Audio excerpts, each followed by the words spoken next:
The role of the U.S. government in public education has changed dramatically over the past 100 years.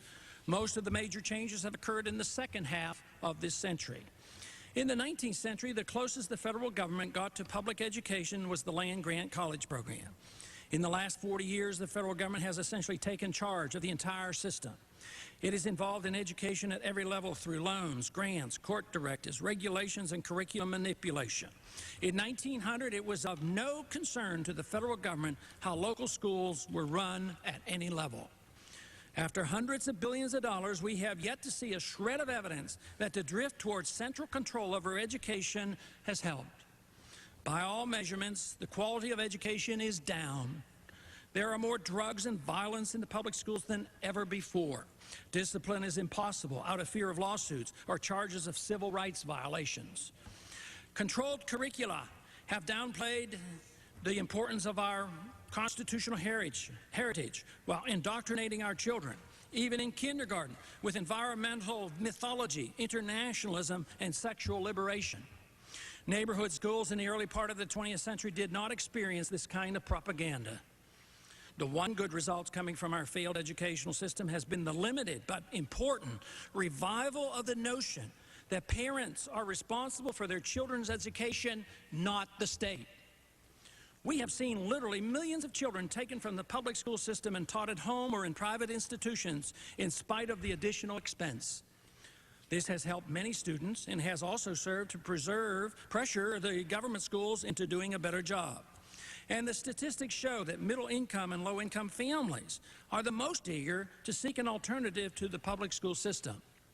There is no doubt that the way schools are run, how the teachers teach, and how the bills are paid is dramatically different from 100 years ago. And even though some that go through public schools do exceptionally well, there is a clear evidence that the average high school graduate today is far less educated than his counterpart was in the early part of this century. Due to the poor preparation of our high school graduates, college expects very little from their students, since nearly everyone gets to go to college who wants to. Public school is compulsory and college is available to almost everyone regardless of qualifications. In 1914, English composition was required in 98% of our colleges. Today, it's about 1/3. Only 12% of today's colleges require mathematics be taught, where in 1914, 82% did. No college now requires literature courses. But rest assured, plenty of social babble courses are required as we continue to dumb down our nation. Federal funding for education grows every year, hitting $38 billion this year, $1 billion more than requested by the administration, and 7% more than last year. Great congressional debates occur over the size of the classroom, student and teacher testing, bilingual education, teacher salaries, school violence, and drug usage. And it's politically incorrect to point out that all these problems are not present in the private schools. Every year, there is less effort at the federal level to return education to the people, the parents and the local school officials. For 20 years at least, some of our presidential candidates advocated the abolishing of the Department of Education and for the federal government to get completely out of public education. This year, we will hear no more of that. The president got more money for education than he asked for, and it's considered not only bad manners, but also political suicide to argue the case for stopping all federal government education programs. Talk of returning some control of federal programs to the state is not the same as keeping the federal government out of education as directed by the Constitution. Of the 20 congressionally authorized functions granted by the Constitution, education is not one of them. That should be enough of a reason not to be involved. But there's no evidence of any benefit, and statistics show that great harm has resulted. It has cost us hundreds of billions of dollars, yet we continue the inexorable march toward total domination of our educational system by Washington bureaucrats and politicians. It makes no sense.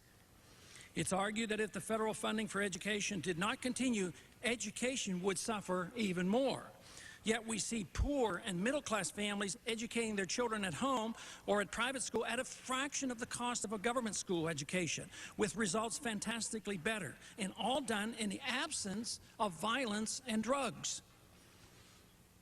A case can be made that there would be more money available for education if we just left the money in the states to begin with and never brought it to Washington for the bureaucrats and the politicians to waste. But it looks like Congress will not soon learn this lesson, so the process will continue and the results will get worse. The best thing we could do now is pass a bill to give parents a $3,000 tax credit for each child they educate. This would encourage competition and allow a lot more choice for parents struggling to help their children get a decent education. The practice of medicine is now a government-managed care system, and very few Americans are happy with it. Not only is there a little effort to extricate the federal government from the medical care business, but the process of expanding the government's role continues unabated. At the turn of the 19th century, it was not even private insurance aspect of paying for medical care. True medical insurance is not available. The government dictates all the terms. In the early stages, patients, doctors, and hospitals welcomed these programs. Generous care was available with more than adequate reimbursement. It led to what one would expect: abuse, overcharges, and overuse. When costs rose, it was necessary through government rulemaking and bureaucratic management to cut reimbursement and limit the procedures available and personal choice of physicians. We don't have socialized medicine, but we do have bureaucratic medicine, mismanaged by the government and select corporations who usurp the decision-making power from the physician.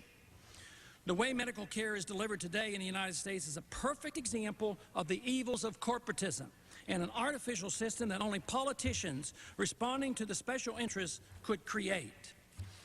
There's no reason to believe the market cannot deliver medical care in an efficient manner as it does computers, automobiles, and televisions. But the confidence is gone, and everyone assumes, just as in education, that only a federal bureaucracy is capable of solving the problems of maximizing the number of people, including the poor, who receive the best medical care available. In an effort to help the poor, the quality of care has gone down for everyone else, and the costs have skyrocketed. Making generous medical savings account available is about the only program talked about today that offers an alternative to government mismanaged care. If something of this sort is not soon implemented, we can expect more pervasive government involvement in the practice of medicine. With a continual deterioration of its quality, the private practice of medicine will soon be gone. Government housing programs are no more successful than the federal government's medical and education programs. In the early part of this century, government housing was virtually unheard of. Now the HUD budget commands over $30 billion each year and increases every year. Finances of mortgages through the Federal Home Loan Bank, the largest federal government borrower, is the key financial institution pumping in hundreds of billions of dollars of credit into the housing market, making things worse. The Federal Reserve has now started to use home mortgage securities for monetizing debt. Public housing has a reputation for being a refuge for drugs, crimes, and filth, with the projects being torn down as routinely as they are built. There's every indication that this entitlement will continue to expand in size regardless of its failures. Token local control over these expenditures will do nothing to solve the problem. Recently, the Secretary of HUD, using public funds to sue gun manufacturers, claimed this is necessary to solve the problems of crime which government housing perpetuates. If a government agency, which was never meant to exist in the first place under the Constitution, can expand their role into the legislative and legal matters without the consent of the Congress, we indeed have a serious problem on our hands. The programs are bad enough in themselves, but the abuse of the rule of law and ignoring the separation of powers makes these expanding programs that much more dangerous to our entire political system and is a direct attack on personal liberty. If one cares about providing the maximum and best housing for the maximum number of people, one must consider a free market approach in association with a sound, non-depreciating currency. We have been operating a public housing program directly opposite to this, and along with steady inflation and government promotion of housing since the 1960s, the housing market has been grossly distorted. We can soon expect a major downward correction in the housing industry prompted by rising interest rates. Our attitude toward foreign policy have dramatically changed since the beginning of the century. From George Washington through Grover Cleveland, the accepted policy was to avoid entangling alliances. Although we spread our wings westward and southward as part of our manifest destiny in the 19th century, we accepted the Monroe Doctrine notion that Europeans and Asians should stay out of our affairs in this hemisphere and we theirs. McKinley, Teddy Roosevelt, and the Spanish-American War changed all that. Our intellectual and political leaders at the turn of the last century brought into vogue the interventionist doctrine, setting the stage for the past 100 years of global military activism. From a country that once minded its own business, we now find ourselves with military personnel in more than 130 different countries protecting our modern-day American empire. Not only do we have troops spread to the four corners of the earth, we found Coast Guard cutters in the Mediterranean and around the world, our FBI in any country we choose, and the CIA in places Congress doesn't even know about. It is a truism that the state grows and freedom is diminished in times of war. Almost perpetual war in the 20th century has significantly contributed to steadily undermining our liberties while glorifying the state. In addition to the military wars, liberty has also suffered from the domestic wars on poverty, literacy, drugs, homelessness, privacy, and many others. We have in the last 100 years gone from the accepted and cherished notion of a sovereign nation to one of a globalist New World Order. As we once had three separate branches of our government, the United Nations proudly uses its three branches, the World Bank, the IMF, and the World Trade Organization, to work their will in this new era of globalism. Because the U.S. is by far the strongest military-industrial power, it can dictate the terms of these international institutions, protecting what we see as our various interests, such as oil, along with satisfying our military-industrial complex. Our commercial interests in foreign policy are no longer separate. This allows for subsidized profits, while the taxpayers are forced to protect huge corporations against any losses from overseas investments. The argument that we go about the world out of humanitarian concerns for those suffering, which was the excuse for bombing Serbia, is a farce. As bad as it is that average Americans are forced to subsidize such a system, we additionally are placed in greater danger because of our arrogant policy of bombing nations that do not submit to our wishes. This generates the hatred directed toward America, even if at times it seems suppressed, and exposes us to a greater threat of terrorism, since this is the only vehicle our victims can use to retaliate against a powerful military state. But even with the apparent success of our foreign policy and the military might, we still have the actual truth is that we have spread ourselves too thinly and may well have difficulty defending ourselves if we are ever threatened by any significant force around the world. At the close of this century, we find our military preparedness and morale at an all-time low. It will become more obvious as we move into the 21st century that the cost of maintaining this worldwide presence is too high and cutbacks will be necessary. The costs in terms of liberty lost and the unnecessary exposure to terrorism are difficult to determine. But in time, it will become apparent to all of us that foreign interventionism is of no benefit to American citizens, but instead is a threat to our liberties. Throughout our early history and up to World War I, our wars were fought with volunteers. There was no military draft except for a failed attempt by Lincoln in the Civil War, which ended with justified riots and rebellion against it. The attitudes toward the draft definitely changed over the past century. Draftees were said to be necessary to fight in World War I and World War II, Korea and Vietnam. This change in attitude has definitely satisfied those who believe that we have an obligation to police the world.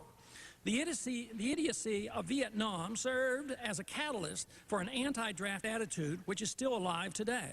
Fortunately, we have not had a draft for over 25 years, but Congress refuses to address this matter in a principled fashion by abolishing once and for all the useless selective service system. Too many authoritarians in Congress still believe that in times of need, an army of teenage draftees will be needed to defend our commercial interests throughout the world. A return to the spirit of the Republic would mean that a draft would never be used and all able-bodied persons would be willing to volunteer in defense of their liberty. Without the willingness to do so, liberty cannot be saved. A conscripted army can never substitute for the willingness of freedom-loving Americans to defend their country out of their love for liberty.